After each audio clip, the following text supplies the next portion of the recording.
Sebelum Amerika Serikat memasuki Perang Dunia Pertama, beberapa pemuda Amerika menjadi relawan untuk militer Prancis, di mana mereka bergabung menjadi pilot pertama Amerika Serikat, yang kepahlawanannya dikenal sebagai legenda. Dalam pertarungan udara di Prancis, mereka harus bertempur dengan anak buah Red Baron, sang jagoan udara Jerman. Film ini terinspirasi dari kisah nyata.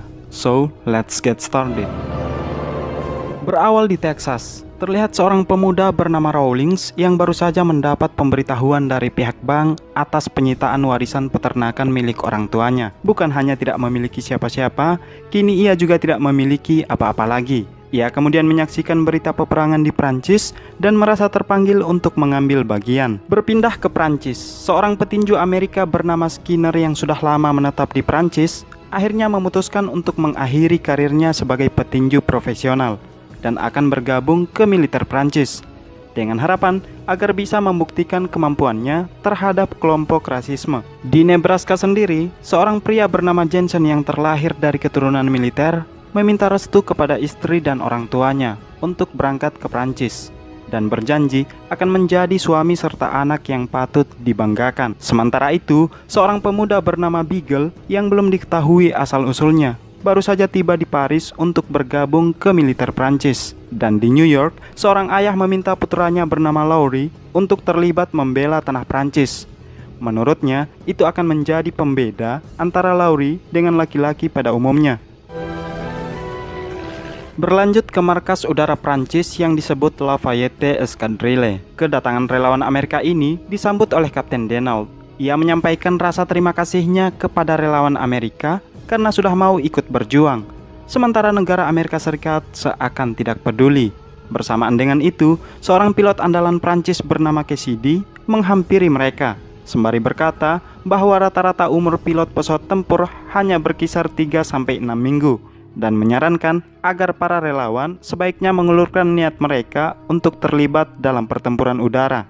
Setelah itu, mereka diantarkan ke asrama militer. Saat hendak masuk ke dalam, seekor singa tiba-tiba menyerang Rawlings.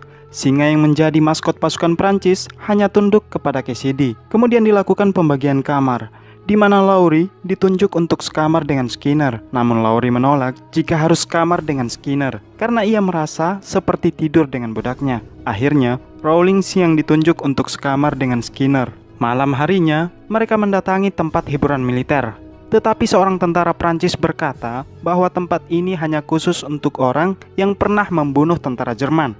Mereka pun berbalik untuk keluar. Namun tentara ini melecehkan Skinner dengan sebutan coklat, sehingga Skinner menghajarnya. Saat tentara itu hendak membalas, Cassidy berkata kalau Skinner adalah petarung profesional. Meski demikian, mereka tetap tidak boleh bergabung sampai mereka bisa membuktikan kemampuannya. Esoknya, mereka semua dikumpul oleh Kapten Denault yang memperkenalkan cara kerja pesawat dan belajar menjadi pilot dengan pesawat simulator berbahan kayu. Berbagai pelajaran dan latihan terkait menerbangkan pesawat telah mereka lalui, mulai dari latihan keseimbangan sampai latihan menembak tepat sasaran saat pesawat terbang bebas, hingga mereka semua sudah bisa menerbangkan pesawat.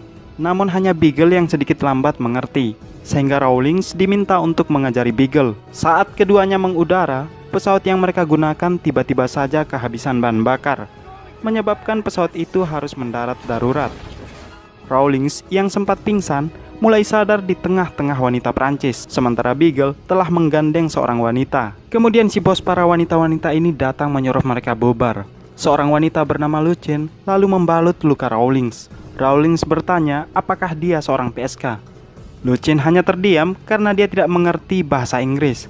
Tak berselang lama, keduanya dijemput untuk kembali ke markas dan diperkenalkan dengan 3 orang anggota pilot yang baru bergabung. 1 bulan kemudian, pesawat yang akan mereka pakai telah disiapkan. Mereka semua nampak begitu senang dan melukiskan simbol pribadi yang berkaitan dengan karakter mereka masing-masing. Setelah itu, Kapten Denault mengumumkan bahwa pasukan Jerman telah bergerak menuju Paris. Untuk menghambat pasukan Jerman, 2 pesawat bomber milik Prancis akan menghancurkan gudang amunisi Jerman. Para pilot ditugaskan untuk mengawal pesawat bomber yang dimaksud di bawah pengawasan Cassidy. Kemudian Cassidy lalu meminta Rawlings agar menuliskan surat kepada keluarganya. Namun Rawlings sudah tidak mempunyai siapa-siapa lagi. Cassidy pun menyarankan agar Rawlings sebaiknya mempertimbangkan terkait pertempuran besok. Tetapi Rawlings sudah membulatkan tekad untuk menghadapi resiko pertempuran. Ia juga telah mampu menjinakkan singa yang tadinya hanya tunduk kepada Cassidy.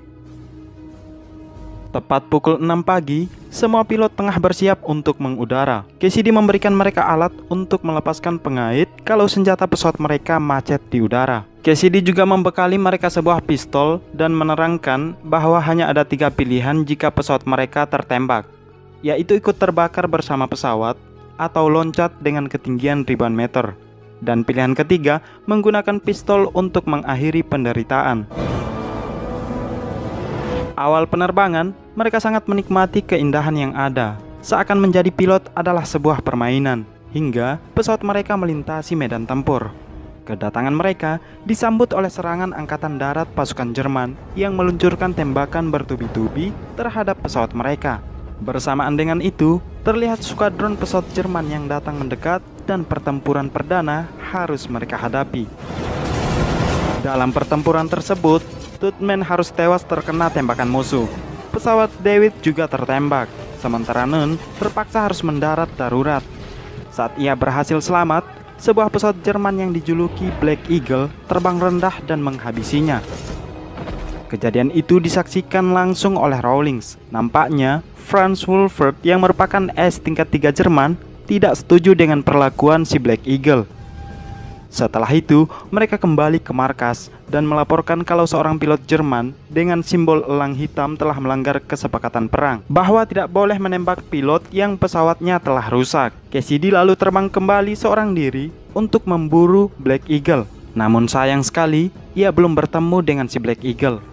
Malam harinya, mereka mendapat tawaran untuk minum bersama, karena telah berhasil membuktikan kemampuan mereka. Saat tentara yang lain tengah berhura, Rawlings selalu berteriak kesal seakan mereka tidak peduli dengan 3 orang pilot yang telah gugur. Cassidy lalu mengutarakan bahwa itulah cara mereka menghormati prajurit yang gugur di medan tempur. Berlanjut saat Rawlings kembali ke tempat di mana ia pernah ditolong untuk mencari Lucien yang pernah mengobati lukanya. Pemilik tempat itu mengatakan kalau Lucien tidak bekerja di tempatnya, sekaligus menunjukkan alamat Lucien.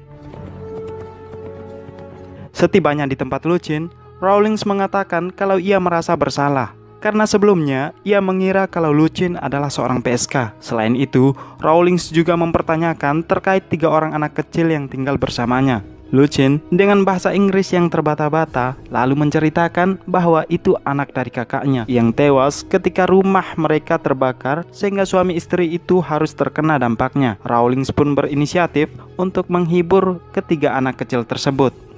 Scene berganti di mana mereka menerima informasi kalau Jerman akan membom stasiun Kiev, Prancis. Bergegas semua pilot meluncur untuk menggagalkan pesawat bomber Jerman yang akan menjatuhkan bom. Upaya mereka tidak sia-sia. Pesawat bomber Jerman berhasil mereka hancurkan. Di kondisi yang sama, Franz Wolfert berhasil menembak jatuh salah satu pasukan mereka bernama Higgins. Rawlings yang melihat itu langsung memburu pesawat Wolfert. Saat Rawlings meluncurkan rentetan tembakan, senjatanya mengalami kemacetan. Rawlings pun berupaya memperbaiki. Tak berselang lama, pesawat Wolfert sudah berada di belakangnya. Bukannya menembak, Wolfert malah memberikan hormat kepada Rawlings. Peristiwa itu, Rawlings ceritakan kepada teman-teman yang lain. Cassidy lalu menanggapi kalau itu adalah Franz Wolfert, S tingkat 3. Hal itu dia lakukan untuk menebus kesalahan terhadap Nunn yang ditembak si Black Eagle. Seusai itu, Laurie berbicara 4 mata dengan Rawlings. Laurie mengungkapkan kecurigaannya terhadap Beagle yang tidak pernah mendapat kiriman surat dari keluarganya. Namun Rawlings tidak begitu serius menanggapi. Kemudian Rawlings masuk ke kamar dan bercerita tentang latar belakangnya kepada Skinner.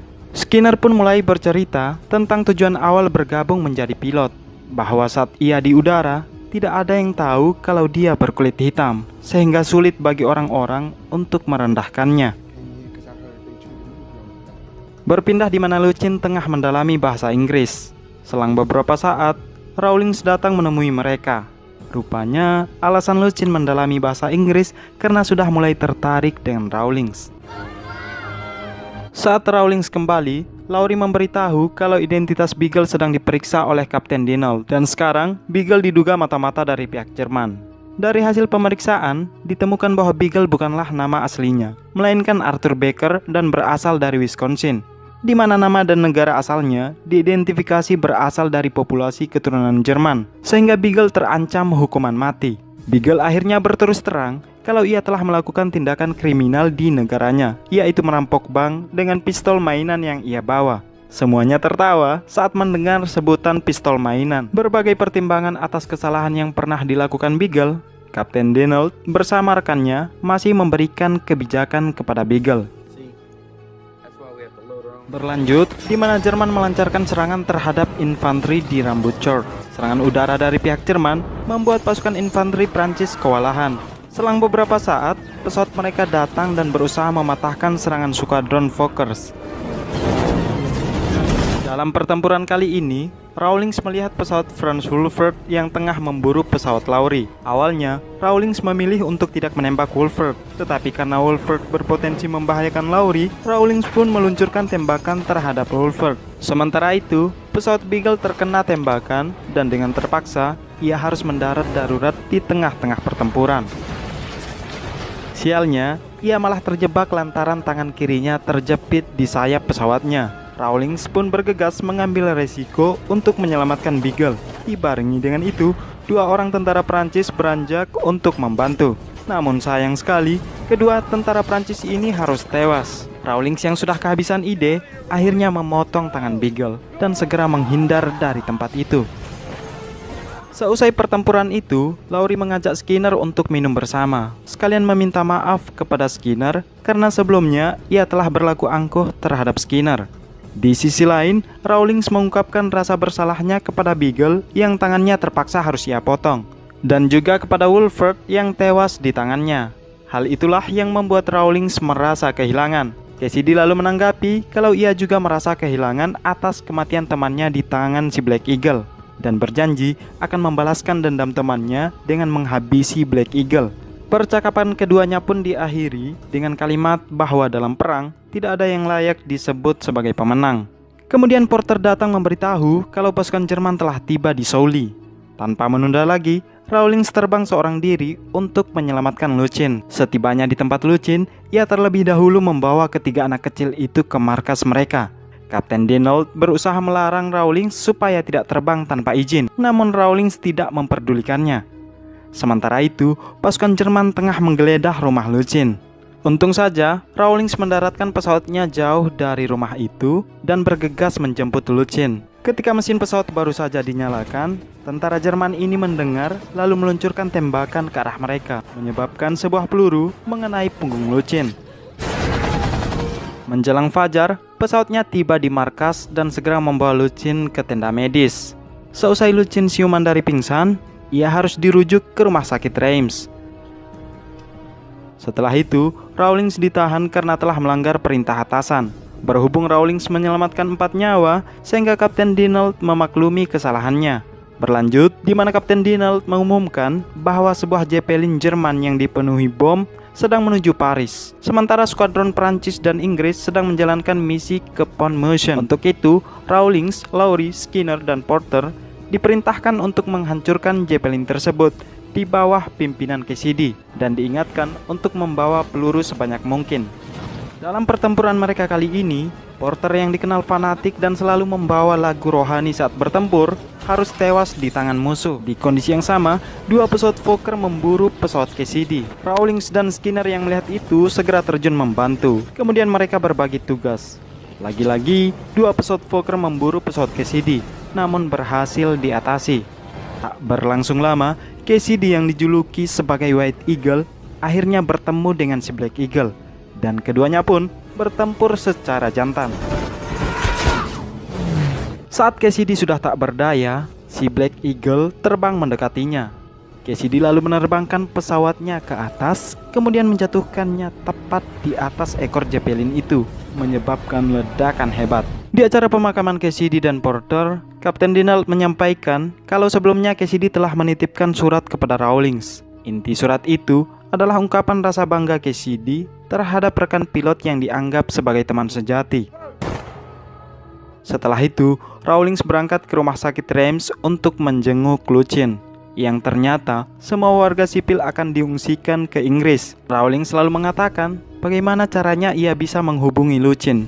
Sedangkan ada banyak hal yang belum ia sampaikan. Lucien menanggapi, seusai perang berakhir, kita akan bertemu di Paris.